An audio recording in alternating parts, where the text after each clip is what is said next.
Senhor Jesus Cristo? Amém. Que alegria estar na casa do Senhor. Um domingo ensolarado, bonito, né? O tempo ontem estava um pouco cinza, mas era uma bênção também. Só que hoje, para mim, de surpresa, veio um dia bonito desse aqui. Melhor ainda de poder estar aqui, olhar para cada um de vocês e sentir a comunhão com o Espírito Santo de Deus e sentir que o Senhor nos permitiu acordar mais uma manhã e a gente fica grato por isso, nos permitiu chegar aqui à casa dele e já tivemos aqui louvor, já oramos, comemoramos, teremos agora a mensagem dos céus para nossas vidas e daqui a pouco a ceia do Senhor também será ministrada aqui para lembrarmos que tudo isso aqui é porque um dia o Senhor Jesus Cristo veio a esse mundo, cumpriu a missão dele de maneira poderosa e maravilhosa e nos trouxe o prazer de viver que nós temos hoje e nos trouxe a esperança que transborda em nossas vidas no dia de hoje. Hoje, na hora da ceia, mais uma vez iremos nos lembrar disso. Amém? Então vamos continuar, né, nesse espírito tranquilo, pacífico, né? Vamos lá? Abrir as nossas Bíblias, no livro de 1 aos Coríntios, olha só, primeira carta aos Coríntios, aí os corintianos se manifestam logo, né? Salve! Salve, né? O pessoal fala, salve Coríntios. Muito bom, eu particularmente não sou, né? Mas salve Coríntios, né? Um time legal, um time legal. Na 1 aos Coríntios, capítulo 11, e vamos ler o versículo 26. Se fosse dar um título para esse sermão, eu tenho uma dificuldade de dar título, seja para sermão, seja para, às vezes, trabalho, textos, resenhas, né? Até a gente consegue até escrever bem, mas para dar um título e tentar sintetizar é terrível. Está aqui uma professora aqui me olhando, está ali outra ali que, não sei se vocês têm essa dificuldade, particularmente tenho muita dificuldade com isso. Mas seriam 5 pontos da ceia do Senhor, ou 5 aspectos para serem observados. Mas a ceia é coisa que a gente faz todo mês. É legal a gente trazer esses pontos para o quê? Para relembrar cada vez mais, para instruir a igreja e para ver que tudo isso aqui tem um significado imenso, poderoso, que não é só no dia da ceia que a gente precisa lembrar efetivamente, né? Mas ela vem simbolizar algo que ocorre todos os dias em nossa vida. Amém? 1 aos Coríntios, capítulo 11, versículo número 26, diz assim: porque todas as vezes que comerdes este pão e beberdes este cálice, anunciais a morte do Senhor até que venha. Amém? Vamos orar. Santo Deus, obrigado pela porção da sua palavra. O Senhor nos permitiu agora, ó Deus, ler aqui nessas escrituras algo que há milhares de anos o Senhor inspirou seus servos para escreverem e estar hoje aqui, ó Pai, falando aos nossos corações. Que o mesmo Espírito Santo que ao longo da história trabalhou na confecção dessas escrituras, na mudança de mentalidade, na instrução de tanta gente, ó Pai, que esse mesmo Espírito Santo que é teu esteja em nós agora aqui, transbordando no entendimento, para que a gente perceba, entenda e execute a sua boa e perfeita vontade. É só o que queremos nesse momento e já lhe agradecemos. Em o santo nome do Senhor Jesus Cristo. Amém. Amém? Tá bom, pode entrar, fique à vontade, né? Irmão Fausto aí, hoje é para o Sidney aqui visitando, muito legal. É sempre uma alegria, né? Então vamos lá, se fosse para dar um nome, teria que dizer 5 aspectos, né? Ou 5 pontos de vista sobre a ceia do Senhor. Legal de uma mensagem dessa que você vai saber claramente quando ela está no fim. Então, se o pregador estiver meio... você já sabe, que graças a Deus está terminando. Espero que isso não aconteça. Mas vamos lá, um primeiro aspecto, a gente está falando aqui da ceia do Senhor. Um primeiro, que é conhecida de todos, né? Ou da maioria, pelo menos. Um primeiro aspecto que a gente vai notar aqui e lembrar é o aspecto histórico da coisa. É o momento, é o contexto em que estava acontecendo. Essa ceia, né, chamada de a ceia do Senhor, ou a última ceia, alguns lugares, do nosso ponto de vista, não 100% de maneira correta, chamam a Santa Ceia. Na verdade, a Santa Ceia é uma nota de um tradutor. Não sei se a igreja sabe disso. Nas Bíblias que aparece Santa Ceia, veja que está fora do texto. Foi um tradutor, ali ele colocou como um título. Não faz parte do texto, tá? Mas tudo bem, a gente não implica com isso. Alguém, chamou de Santa Ceia. Deixa, não tem problema nenhum. Amém. O dono dela é santo, isso que é o que importa. Então é a ceia do Senhor. Qual é o contexto? Ali foi na noite em que Jesus foi traído, certo? Ele se reúne com seus discípulos, com aquele pessoal mais próximo dele. Faltava pouquíssimo para o quê? Para a prisão, para todo aquele sacrifício, toda aquela tortura que o mestre iria sofrer e a morte dele. Faltava pouco. Então é um momento ali em que ele reúne aquelas pessoas que estavam mais próximas dele, os discípulos ali, e ceia. O contexto histórico é esse. Por isso que é chamado, ou a última ceia ou a ceia do Senhor. Mas nada que Deus faz é à toa. Então ali não era simplesmente a última ceia, porque por acaso era a última. Mas justamente ela está registrada nos 3 evangelhos, que são chamados sinóticos. Vamos aprender na Bíblia, hein? Mateus, Marcos e Lucas, porque sinóticos, eles apresentam pontos de vista muito semelhantes, Estão registradas ali com toda a descrição. E no Evangelho de João, que dá um enfoque diferente, mas é relatado os ensinamentos, é relatado ali aquilo de importante mesmo que o mestre ensinou e passou naquela noite, aquela última oportunidade de estar ali com os que seriam os pilares, o início de algo que nos atingiu, o início de algo que nos alcançou. Então era aquela oportunidade. Esse é o contexto histórico. E ele distribui elementos já que eram comuns para a época, óbvio, são comuns até hoje, que é servir o pão, servir o fruto da videira. Vou pegar lá na tradução mesmo, lá no original, está dizendo fruto da videira. Aí alguém vai dar o vinho, a gente usa o suco de uva, aí você pode entrar numa discussão teológica. Não, mas era um vinho sem fermentação, ou com fermentação, era um suco de uva. Não é o tema para hoje.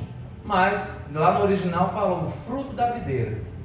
Então, evidentemente, era um líquido proveniente da uva. E o pão. E tudo com significado nisso aí. Porque Jesus, o método dele ensinar é extraordinário. Ele pegava coisas do cotidiano da pessoa, para a partir daquelas coisas às quais ela é acostumada, e são coisas simples do dia a dia dela, ele fazia abrir entendimentos grandiosos a partir daquilo. O pão, por exemplo, vocês devem saber a essa altura, que Belém é casa do pão. Belém é casa do pão, é o significado. Se você pegar lá atrás, lá na antiguidade, quando Abraão esteve ali pela região, e aparece ali um sacerdote misterioso, eu estou dizendo misterioso, chamado Melquisedeque. Olha, isso aqui para um estudo bíblico seria extraordinário. Mas o estudo bíblico, para ser umas 5, 6 horas pelo menos, numa roda assim, para conversar sobre Melquisedeque.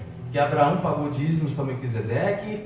Melquisedeque era chamado de rei de paz, sacerdote eterno, não tinha início, enfim, tinha uma coisa mesmo muito forte, E ali eles fizeram pães também. Então Belém já é a casa do pão. Jesus, a história relacionada a Belém. Jesus chamado pão da vida. E ali ele reparte o pão e dá àqueles ali, ao pessoal mais próximo. Olha, o pão da vida está sendo distribuído. Mas por outro lado, em seguida também ele distribui ali um líquido, ou suco de uva, ou vinho, que seja. E ali simbolizando o quê? O sangue que seria derramado, o sangue dele mesmo. Não é que os judeus mataram Jesus, não é que os romanos mataram Jesus. Eles não fariam isso se Jesus mesmo não tivesse se entregado.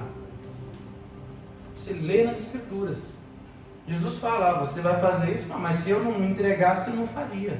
Na prática é isso. Se fosse no português curto e grosso, o mestre dizia, olha, isso tudo aqui está acontecendo e vai acontecer porque eu estou me entregando. Que é terrível, mas vocês não teriam poder para isso. Então o mestre se entregou. E aquele sangue que já simbolizado ali no suco de uva, ou no vinho, ou no fruto da videira, fica aí a sua escolha.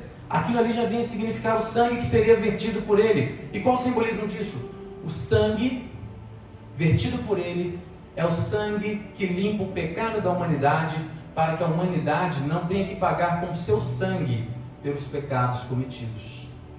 Ou seja, ele sacrificado ali, o sangue dele derramado, substitui o nosso sangue que deveria ser derramado, substitui todo e qualquer sacrifício que a gente faria, porque até então, os sacrifícios eram recorrentes, eles pegavam, sacrificavam animais, faziam isso, faziam aquilo. Então agora ali ele está denotando, olha, vai ter aqui um sacrifício único, perpétuo, duradouro, suficiente, completo.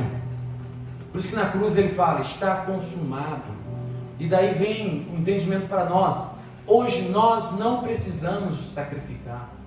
Hoje nós não precisamos nos sacrificar. Hoje basta que a gente receba completamente a graça, a salvação que o Mestre comprou com esse sacrifício dele. Ele entregou o pão da vida para que a gente vivesse. Ele derramou o sangue dele para que o nosso não precisasse ser derramado em favor de pecados. Porque se derramasse o nosso, seria imperfeito. Se eu fosse tirar o meu sangue em sacrifício, pelas coisas erradas que fiz e faço, eu tenho que todo dia estar ali sangrando, né? Não ia sobreviver, não ia ter como. Se fosse sacrificar um animal, ia ter que fazer igual os judeus, sacrificar o tempo inteiro. Nós não precisamos disso. Nós não precisamos chicotear a nossa carne. Nós não precisamos ficar tirando da nossa mesa em excesso para dar, seja para isso ou para aquilo. Cuidado. Ofertas de sacrifício. Cuidado com essas coisas. Cuidado. Estou dizendo faço ou não. Cada um tem o seu entendimento conforme que o Espírito Santo te esclarece. Mas cuidado quando alguém, não, irmão, tem que sacrificar. Cuidado. Jesus já se sacrificou. A questão aqui que nós precisamos é outra, que vai no próximo aspecto. O primeiro aspecto era esse, histórico. O segundo é dos participantes. Quem são os participantes? Veja bem, a pessoa que recebeu o Senhor Jesus Cristo, né, ela aprende, ela entende aquilo que se propôs a seguir, ela entende aquilo que ela recebeu de graça, ela entende tudo isso, e ela faz uma coisa pública, que todo mundo vê, que é o batismo. A pessoa se batiza. O batismo é uma confissão pública. Você está declarando para todo mundo, olha, eu recebi o Senhor Jesus Cristo simbolicamente aqui, eu morro, o antigo. É simbólico, porque já aconteceu. Chegou ao ponto de batizar, na verdade a pessoa ela já morreu para o mundo e já é uma nova criatura. Ela está ali declarando, ela está sinalizando para todo mundo. Então aqui eu morro com Cristo, aqui eu ressuscito. Aqui é nas águas, estou envolto. Ela fez isso como uma declaração pública. Ok. Mas e agora? Agora a ceia vem como o quê? Como algo para que a pessoa ela sempre se lembre do porquê que ela está aqui, do porquê que ela recebeu aquilo ali, do porquê que ela fez isso.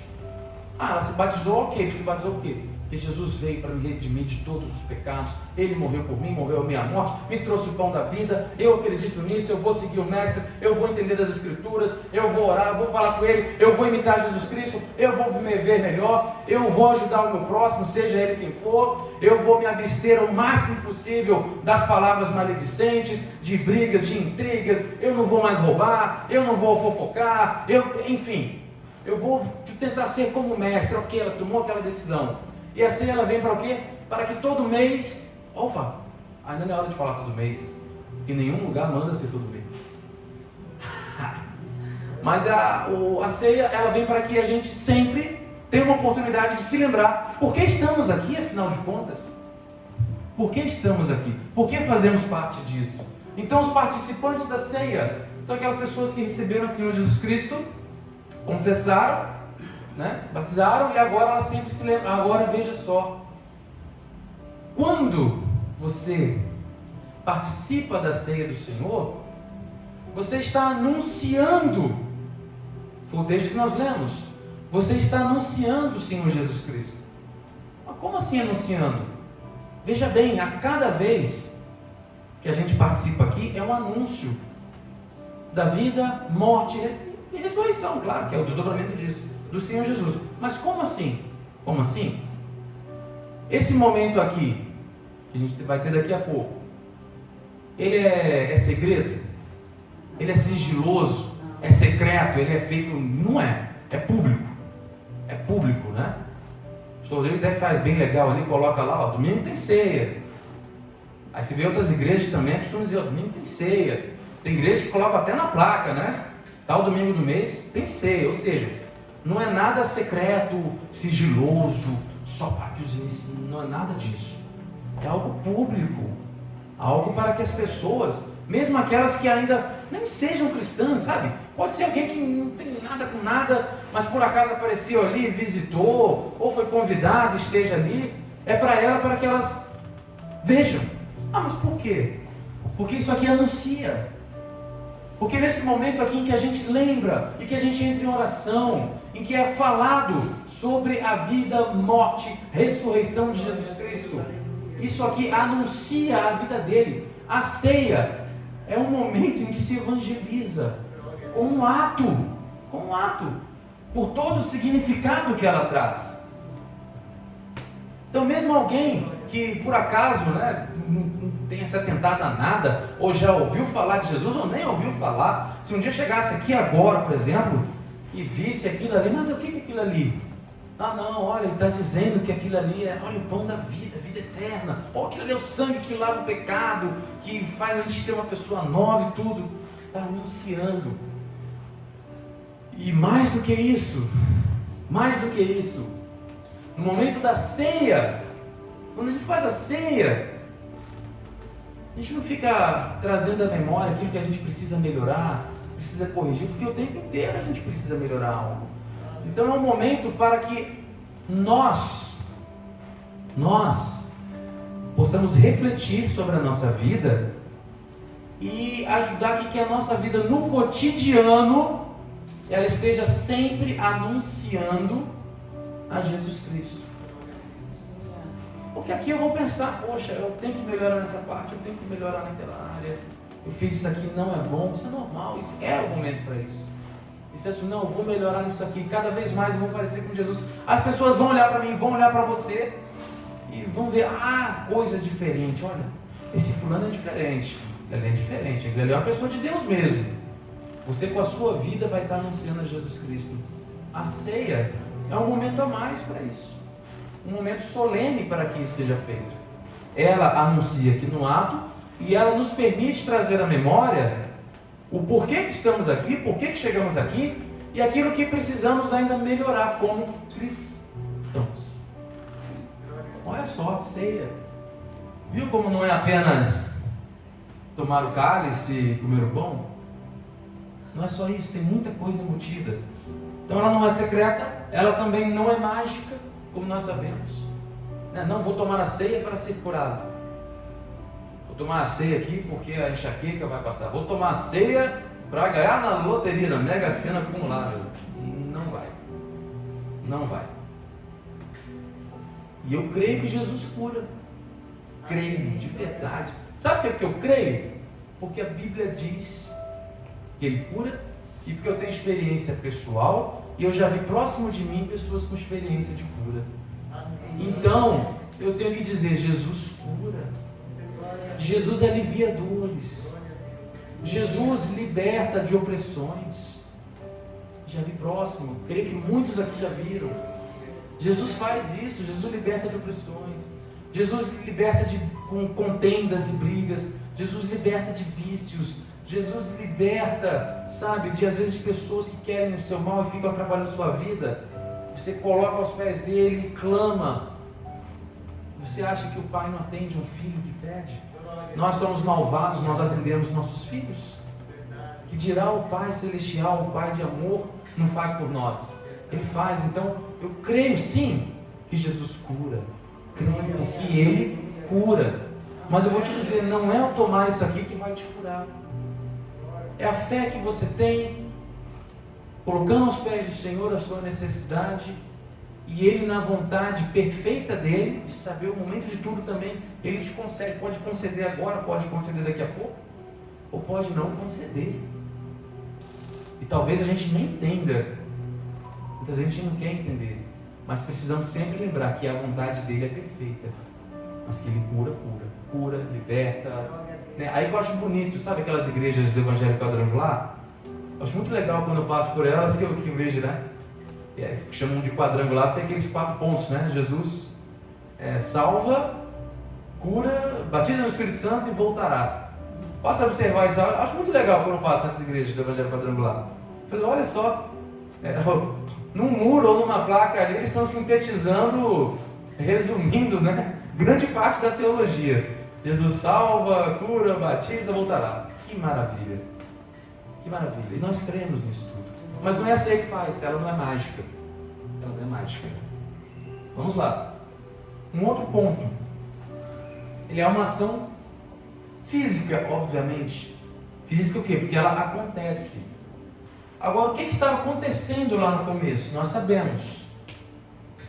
Quando foi instituído ali, Paulo depois fala, né?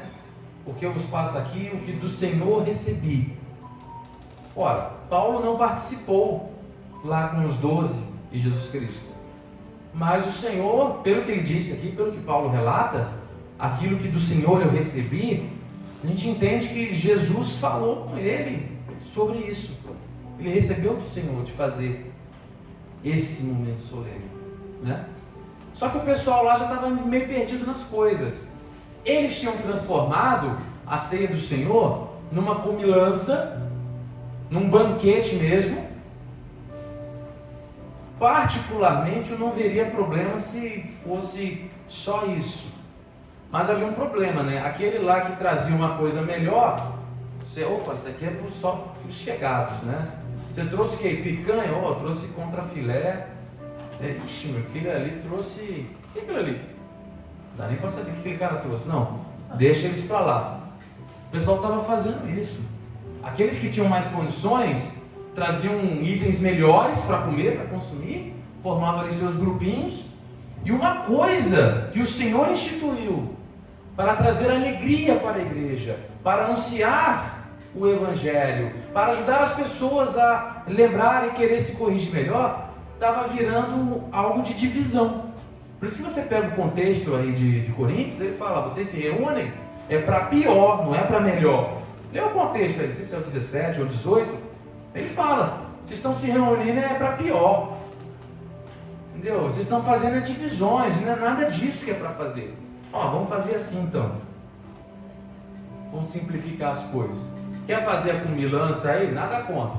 Mas que não seja nesse momento aqui. Vamos fazer todo mundo igualzinho, bonitinho. Com que frequência? Aonde na Bíblia diz que é uma vez no mês? Em lugar nenhum. Em lugar algum. Não tem. Nem que seja toda semana, nem que uma vez no ano. Apenas somos instruídos a fazer. Acabou que entrou um costume nas igrejas em geral, né, protestantes pelo menos, de se fazer uma vez por mês. Tem igrejas, já vi, que fazem 13 vezes no ano. Tem igrejas que fazem, né, igual a gente faz aqui todos os meses. Chega lá em dezembro, faz até uma ceia geral, abre até para a comunidade, todo mundo. Já vi disso lá. E curiosamente, o povo que nem é cristão nem nada, vão. Olha só, e ali eles pregam o Evangelho, faz tudo, e tem sempre quem se converta. A igreja lá de Santo Aleixo. Sua tia era, por exemplo. Tia Neida, né? Fazia assim, uma ceia geral, e a igreja era lotada, e uma boa parte dos membros chegaram ali para participar dessa ceia de fim de ano. Olha que coisa! Precisamos fazer. Então, com que frequência? Não tem regra, velho. Convencionou assim? Tá bom, vamos fazer assim. Então ela é um ato físico também. Uma ação física, ela é também uma ação mental. Então vamos lá. Um aspecto histórico, que Jesus ali estava prestes ali, né, a sofrer toda a tortura e morte, a noite que ele foi traído. Há um aspecto sobre os participantes, Quem participa são aqueles que receberam Jesus Cristo, declararam publicamente sua fé e agora, com frequência, têm oportunidade de relembrar o porquê tem essa fé. Uma ação física, que ela é feita com alguma frequência, né? Não é algo mágico, tem que ser. Entendeu? Se acontecer de um mês aqui, sei lá, olha, caiu no domingo que é dia 1º de janeiro, né? O povo vai estar viajando, ou vai estar aí dormindo até tarde, porque comemorou no Réveillon, passa a ser para o segundo domingo, não tem problema, é isso que eu quero dizer. Mas ela tem um aspecto físico. Há um aspecto também mental, que é isso que a gente está falando, de lembrar. Então existe o aspecto de lembrar. Lembra o que Jesus fez por você. Lembra o que você precisa melhorar na sua vida. E um quinto aspecto é o espiritual. Porque a palavra diz que nós somos participantes. Ora, participantes como? Não é no contexto histórico, não estamos lá, né? Por enquanto não fizeram o DeLorean, lembra? Lembra do DeLorean? De Volta para o Futuro, ele lembrou do DeLorean. Agora todo mundo lembrou, né? Falei o nome do filme? Por enquanto não fizeram ali o DeLorean para pegar e fazer viajar no tempo, né? Estamos na expectativa. Provavelmente não tem viagem no tempo, tá? Se alguém sonha com isso, como boa parte da vida eu sei, será que um dia vamos conseguir? Pode esquecer. Lembra lá do Stephen Hawking? Lembra? Ele marcou uma festa de aniversário, mas não avisou ninguém. Preparou a festa inteira e não avisou ninguém. Ela só foi divulgada depois do horário que aconteceu. Ele fez isso para provar que não tinha viagem no tempo. Por quê? Porque como ele fez isso aí, no futuro saberiam que aquela festa teria e os físicos provavelmente apareceriam, certo? E não apareceu ninguém. Então, olha, esse cara foi até faleceu recentemente, poucos anos. Era tido como o mais inteligente do planeta, o maior QI, um cara genialíssimo, fez isso para dizer, olha, esquece, não tem viagem no tempo, tá? Não tem, fiz a festa e ninguém apareceu, tadinho. Então não tem DeLorean para levar a gente lá para o contexto em que essas coisas aconteceram. Nós também, não tem o DeLorean, né? A gente não participa lá no contexto histórico. Nós estamos inseridos como participantes, ok. Nós estamos inseridos fisicamente, ok. Mentalmente a gente participa, assim, lembrando. E agora o aspecto espiritual. Então a participação ela é espiritualmente. Você não participa só num sonho, numa mentalidade, numa lembrança, porque você não fez. Agora eu retomei o raciocínio. Fui falar de Volta para o Futuro, né? A gente fica até se empolga, né? A gente vê não como só uma lembrança, não é o participar do contexto, não é o fisicamente, porque não está acontecendo aquela ceia lá, a mesma, com eles, mas espiritualmente, no sentido espiritual, nós participamos com o Senhor Jesus Cristo. Nós somos participantes de tudo o que provém, daquele ato e do que aquele ato significou, do que viria a seguir.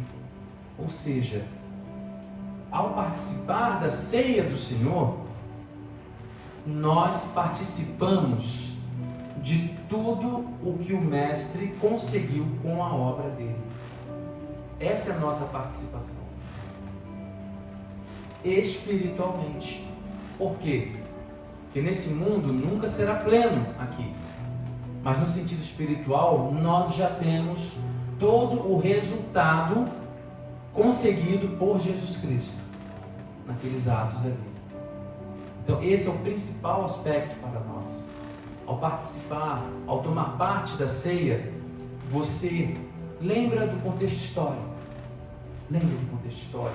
Jesus ali foi traído e reunido com os mais próximos. Você sabe que é uma coisa física que a gente faz aqui de vez em quando. Você sabe que você está aqui porque você já recebeu Jesus como Senhor e Salvador. E você se lembra aquilo que você precisa melhorar da sua vida. E melhor ainda, no sentido espiritual, que aumente em você a certeza de que você é participante de todos os benefícios que Jesus trouxe com toda a obra dele. E participando desses benefícios todos, no seu dia a dia, no meu dia a dia, eu vou anunciar a Jesus Cristo, mesmo sem falar nada, mesmo sem falar nada. Amém? Amém. Bom, acho que ninguém dormiu, né? Que o Senhor Jesus nos abençoe profundamente mais uma vez. Esse momento solene que nós vamos ter aqui agora, o pastor Rodrigo vai ministrar ceia para a gente, seja então a oportunidade da gente lembrar todas essas coisinhas e ser gratos a Deus. Obrigado, Pai. Nós não merecemos, mas é por isso que se chama graça. Que a graça te alcance cada vez mais. Amém? Vamos orar? Senhor Jesus, obrigado, Pai. Obrigado pela palavra que o Senhor nos concede nessa manhã. Obrigado, Deus, pois um dia, num contexto histórico, seu Filho Jesus Cristo veio aqui ao mundo, esteve aqui, ó Pai, se reuniu e plantou a semente disso que nós fazemos aqui nessa hora e abençoa as nossas vidas, ó Pai. Obrigado a Deus, pois o Senhor nos alcançou com sua graça e hoje somos os participantes disso aqui, ó Pai. Obrigado por termos um espaço e obrigado por termos os elementos para fazer isso, ó Deus. Obrigado, ó Pai, pois o Senhor nos traz à memória aquilo que é necessário, ó Deus, lembrar para corrigir em nossas vidas, para melhorar e se aproximar do Senhor, ó Pai. E obrigado, ó Pai, obrigado pela esperança que transborda em nossos corações agora, da vida eterna contigo, que é o sentido maior de tudo isso.